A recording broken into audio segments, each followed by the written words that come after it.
திமுகவை சேர்ந்த துரைமுருகன் சட்டப்பேரவையில் இருந்து வெளிநடப்பு செய்து தற்போது செய்தியாளர்களை சந்தித்து வருகிறார். நேரலையில் பார்க்கலாம்.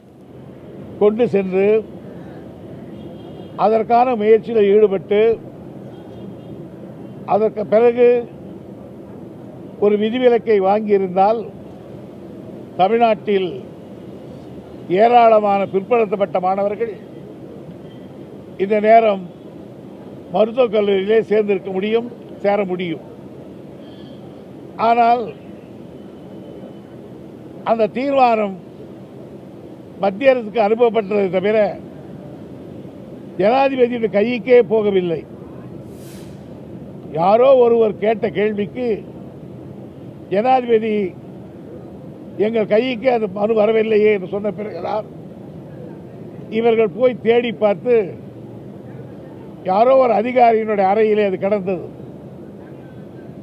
அந்த அளவுக்கு அனுப்பப்பட்ட அந்த தேர்தல் அந்த தீர்மானத்தினுடைய காப்பி என்ன ஆனது என்று கூட இங்கே இருக்கிற மக்கள் நல்வாழ்வுத்துறை அமைச்சரோ அல்லது முதலமைச்சரோ எந்த நடவடிக்கை எடுக்கவில்லை.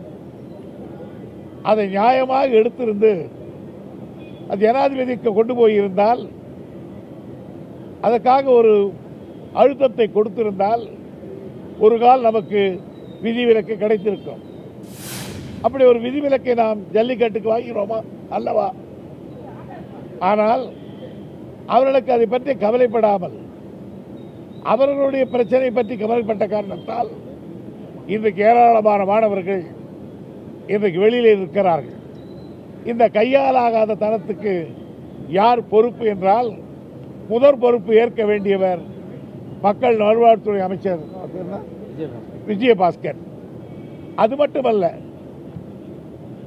மக்கள் சுகாதாரமாக நலத்தோடு இருக்க வேண்டும் என்று கருதுவது மக்கள் நல்வாழ்வுத்துறை. அதற்கு அவர் அமைச்சர். ஆனால் குட்கா, பான் மசாலா போன்றவற்றை உடல்நலத்தை கெடுக்கக்கூடிய அந்த வஸ்துக்களை விற்றவர்கள் தந்த பணத்தில் பங்கு போட்டுக் கொண்டவர்களில் ஒருவராக அவருடைய பெயரும் இருக்கிறது.